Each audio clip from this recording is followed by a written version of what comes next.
ازيكم عاملين ايه؟ معاكم امير خليفة، والنهاردة هنشرح حاجة مهمة جدا في الطيران اسمها spatial disorientation.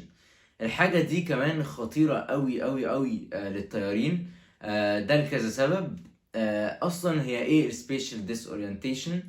spatial disorientation دي معناها ان احساس الطيار وهو طاير في الكوكبيت في الطيارة بيبقى غير الواقع.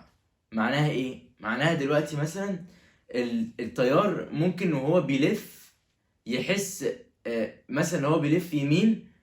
في الحقيقة يعني الطيارة لو بتلف يمين، وممكن الطيار يحس ان الطيارة بتلف شمال. فدي مشكلة طبعا. انتوا شايفين ليه دي مشكلة؟ عشان لو الطيارة دلوقتي بتلف شمال والطيار حاسس ان هي بتلف يمين، يبقى كده ممكن يخبط في حاجة او يخبط طيارة تانية. نفس الحاجة برضو لو ساعات بيحصل ايه تاني في السبيشال ديسورينتيشن، بيحصل ان الطيار بيحس ان الطيارة بتطلع لفوق، وفي الحقيقة ممكن تكون بتنزل لتحت. والعكس صحيح برضو، لو هو الطيارة بتنزل لتحت ممكن يحس انها بتطلع لفوق. فالإحساس بتاع الطيار ده بيكون لكذا سبب. مثلا جوه الودان بيكون الودان نفسها بتدي زي رسالة للمخ بطريقة كده ساينتفك جوه المخ وجوه الودان. فاللي بيحصل ده اسمه spatial disorientation. الحل بتاع spatial disorientation ده هيبقى ايه؟ الحل ان حاجة مهمة جدا، ان الطيار عمره ما يصدق احساسه. دي اهم حاجة واكتر حاجة الطيارين بيتعلموها في الدراسة، في دراسة الطيران.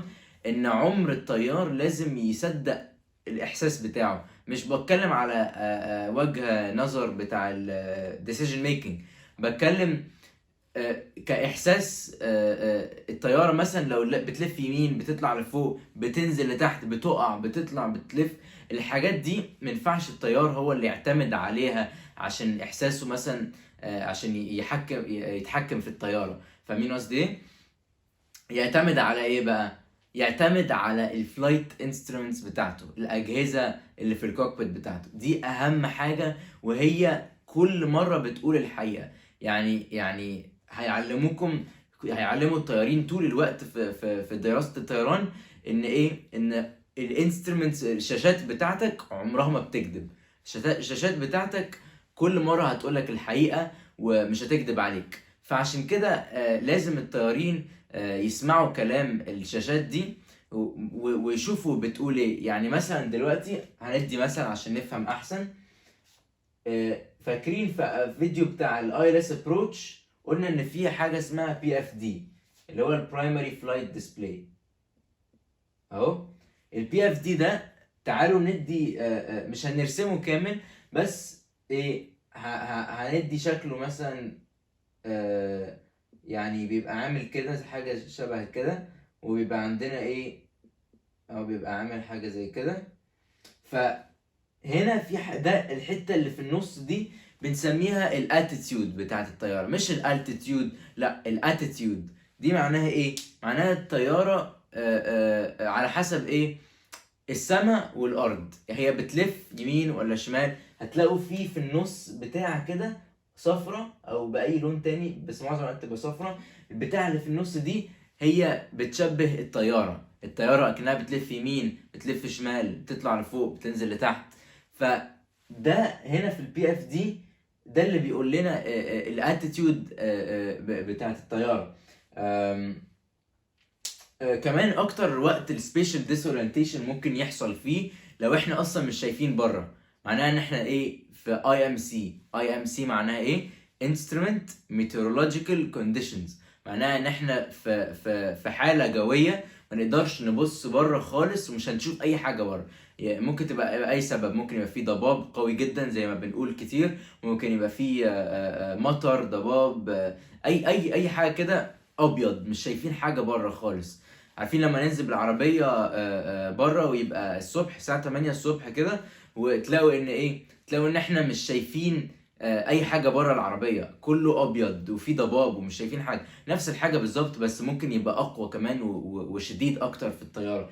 فده الاكتر وقت اللي ممكن يحصل فيه spatial disorientation، عشان الانسان الطبيعي هيعتمد على احساسه.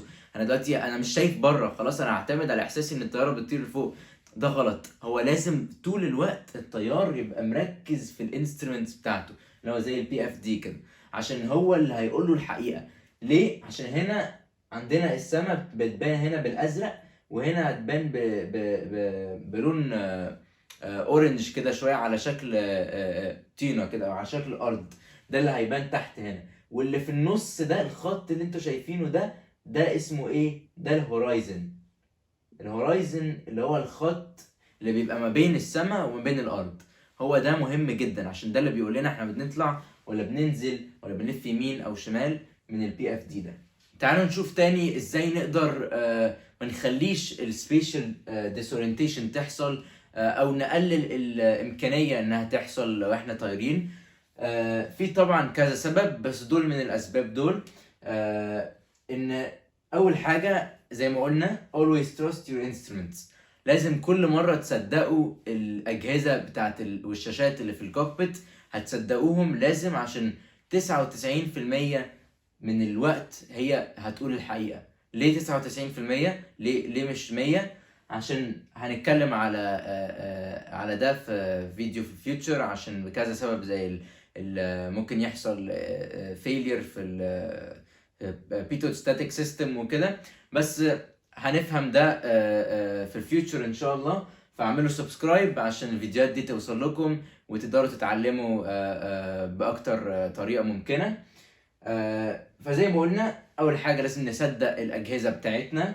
تاني حاجه لازم نستخدم الاوتو بايلوت في الحتت الصعبه اللي في الرحله.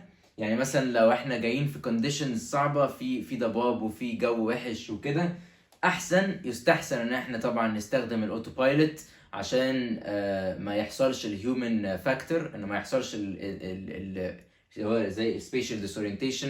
عشان طبعا الاوتو بايلوت ممكن يبقى يعني ضمان اكتر بالنسبه للطيارين. زي ما قلنا احسن يستخدم الاوتو بايلوت، بس طبعا ممكن طبعا الطيارين يطيروا بنفسهم على حسب هو حاسس بايه، وحاسس انه يقدر يطير في الكونديشنز دي، ولا احسن ان هو يفتح الاوتو بايلوت.